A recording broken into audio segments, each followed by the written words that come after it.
दोस्तों इनके जैसे छपरी लोग आए दिन बाबा साहब पर सवाल उठाते हैं। सवाल क्या उठाते हैं कि बाबा साहब ने आज़ादी के लिए कौन सी लड़ाई लड़ी, बाबा साहब का आज़ादी में क्या योगदान रहा।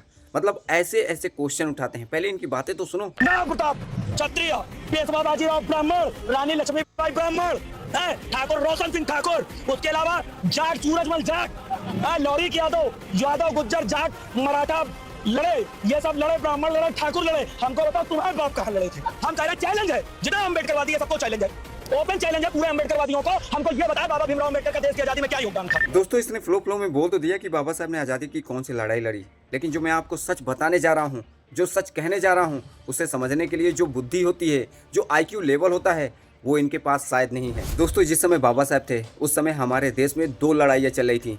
पहला पॉलिटिकल यानी राजनीतिक लड़ाई, उसका उद्देश्य था कि अंग्रेजों के हाथों से सत्ता हम भारतीयों के हाथों में आ जाए। और दूसरा था सामाजिक लड़ाई, यानी देश का एक बहुत बड़ा वर्ग जिसके हक और अधिकार की बात तो छोड़ो, उसे इंसान तक नहीं समझा जाता था, जहां शिक्षा का तो नामो निशान नहीं था। गरीबी, लाचारी, गुलामी, इन्हीं सभी में उनकी जिंदगी ढल जाती थी। हमारा देश विदेशियों का गुलाम था, लेकिन एक बहुत बड़ा वर्ग जो गुलामों का भी गुलाम था। बाबा साहब ने वही सामाजिक लड़ाई लड़ी। उनका मानना था कि सत्ता अंग्रेजों के हाथों से निकलकर हम भारतीयों के हाथों में आ जाएगा, लेकिन जो शोषित वर्ग हैं, जो दलित वर्ग हैं, जो महिलाएं हैं, उनका इस आज़ाद भारत में क्या स्थान होगा, उनके हक अधिकार क्या होंगे, उनके साथ कैसा ट्रीट किया जाएगा, क्या कानून उनका संरक्षण करेगी या नहीं करेगी, ये उनकी सोच थी। एक हाथ से सत्ता जाकर दूसरे हाथों में सत्ता आए, ये उनके लिए आज़ादी का मतलब नहीं था। उनके लिए आज़ादी वही थी जहाँ पर इंसान को इंसान समझा जाए, जहाँ पर सबको बराबर समझा जाए, एक समान समझा जाए, सबको बराबर का दर्जा मिले, सबको हक और अधिकार मिले, जिसमें से एक समान न्याय हो, एक समान कानून का संरक्षण हो, एक समान अधिकार हो। यही लड़ाई लड़ी थी बाबा साहब डॉक्टर BR अम्बेडकर जी ने। और इसके कई सारे उदाहरण इनके लाइफ में देखने को भी मिलते हैं, जैसे काला राम मंदिर सत्याग्रह, चावदार तालाब सत्याग्रह, साइमन कमीशन के समक्ष रखे गए दलितों के हक और अधिकारों की बात, तीनों गोलमेज सम्मेलन में सहभाग, संविधान के जरिए नव भारत का निर्माण, और इन सब के चलते अपनी पुत्र, अपनी पत्नी और अपने परिवार की कुर्बानी दी। ये सब लड़ाई नहीं है तो और क्या है? क्या कहोगे इसे? और आखिर में इस देश को बुद्ध दिया, इस देश के लोगों को मानसिक गुलामी से निकलने का रास्ता दिया। और ये बंदा बात कर रहा है हाथ में तलवार लेकर लड़ने की। तो दोस्तों हमारे देश में तलवारों वाली लड़ाई का इतिहास रहा है। हमारे पूर्वजों ने दिखा दिया है कि वो सूरवीर थे। इस लड़ाई में काफी सत्ता परिवर्तन हुआ और लोगों के घर भी बर्बाद हुए, लेकिन बाबा साहब ने जो सामाजिक लड़ाई लड़ी है, यकीन मानिए जब तक इस देश में संविधान है तब तक तुम्हारी आने वाली 100 पीढ़ियां बाबा साहब की इस लड़ी हुई लड़ाई का फल खाएंगी। ये सारी बातें समझने के लिए इनके पास बुद्धि नहीं है, लेकिन बाबा साहब ने जो दिया है उस पर मुझे गर्व है। और मुझे यकीन है कि आज इन्हें भले ही समझ में नहीं आ रहा है, लेकिन आने वाले समय में इन्हें समझ में जरूर आएगा। ये लोग कब तक सच्चाई से भागते फिरेंगे, और इनकी आने वाली जो पीढ़ियां हैं वो बाबा साहब का एहसान जरूर मानेगी। और बाबा साहब कितने देशभक्त थे ये बताने की जरूरत नहीं है, और इस देश का गद्दार कौन था ये भी बताने की जरूरत नहीं है, लेकिन फिर भी तुम लोगों को बताना जरूरी है। ये बाबा साहब डॉक्टर अम्बेडकर संपूर्ण वार्ड में 30 है, और जो कि पेज नंबर 215-16 पर देखो। बाबा साहब खुद लिखते हैं कि वो कितने देशभक्त हैं और इस देश के गद्दार कौन हैं। वो लिखते हैं, लेकिन मन में हमारे देश के भविष्य को लेकर इतनी सारी बातें भरी हुई हैं। मैं महसूस कर रहा हूँ कि इस अवसर पर मैं अपने मन में उमड़ रही भावनाओं को व्यक्त करूँ।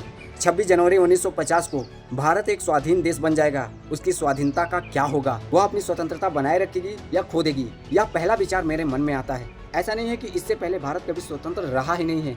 बात सिर्फ यह है कि उसने अपनी स्वतंत्रता एक बार खो दी थी। क्या वह अपनी स्वतंत्रता दूसरी बार भी खो देगी? यह विचार मेरे मन में बहुत अधिक चिंता भर देता है। जिस बात से सबसे अधिक परेशानी होती है वह इस तथ्य को लेकर है कि भारत ने केवल अपनी स्वतंत्रता ही नहीं खोई थी, बल्कि वह स्वतंत्रता उसने हमारे अपने कुछ लोगों के द्वारा विश्वासघात और देशद्रोह किए जाने के कारण खोई थी। मोहम्मद बिन कासिम के द्वारा सिंध पर आक्रमण किए जाने के समय राजा दाहिर के सेनापति ने मोहम्मद बिन कासिम के एजेंट से घूस ले ली थी। क्या ले ली थी? घूस ले ली थी। आगे सुनो। और अपने राजा की ओर से लड़ने से इनकार कर दिया था। कौन? तो अभी बताया कितना, राजा दाहिर का जो सेनापति था। आगे सुनो। यह जयचंद या जिसने मोहम्मद गौरी को भारत आने तथा पृथ्वीराज के साथ युद्ध करने का न्योता भेजा था, अपनी ओर से तथा सोलंकी राजाओं की ओर से सहायता करने का वचन दिया था। समझ रहे हो?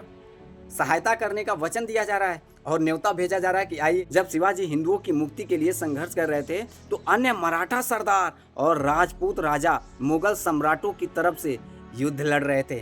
क्या कर रहे थे? तो मुगल सम्राटों की तरफ से युद्ध लड़ रहे थे। और आपको भी इतिहास में पढ़ाया ही जाता होगा, आपने सुना होगा ना। और सुनो, जब अंग्रेज सिखों का तहस नहस करने की कोशिश कर रहे थे तो उस समय प्रमुख मतलब जो उनका प्रमुख सेनापति था, कौन था?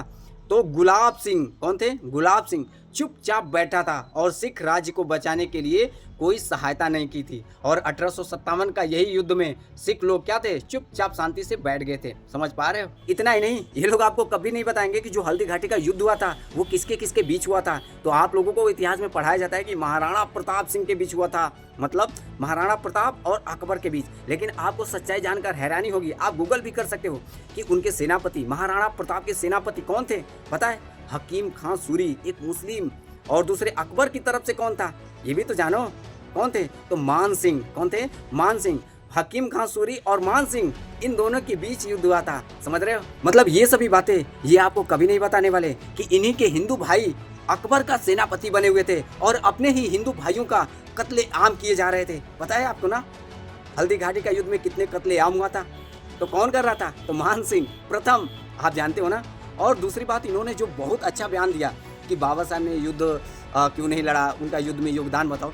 तो अगर ऐसे तर्क रखना है मेरे दोस्त, तो तर्क हम भी रखना जानते हैं। आप बताइए ना कि आज़ादी की लड़ाई में जवाहरलाल नेहरू की क्या योगदान है।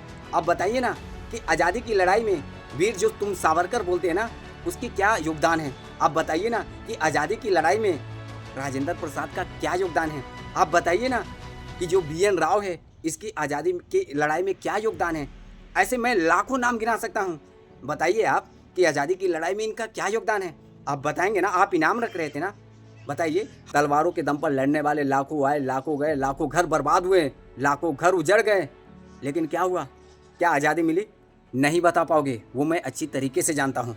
खैर कोई नहीं, तुम जब जागो तब सवेरा। देखते हैं कब तुम जागते हो। आप लोगों का जो फ़र्ज़ है वीडियो को ज़्यादा से ज़्यादा लोगों तक शेयर करना और ऐसे अंधभक्तों के पास ज़रूर भेजना। जय भीम।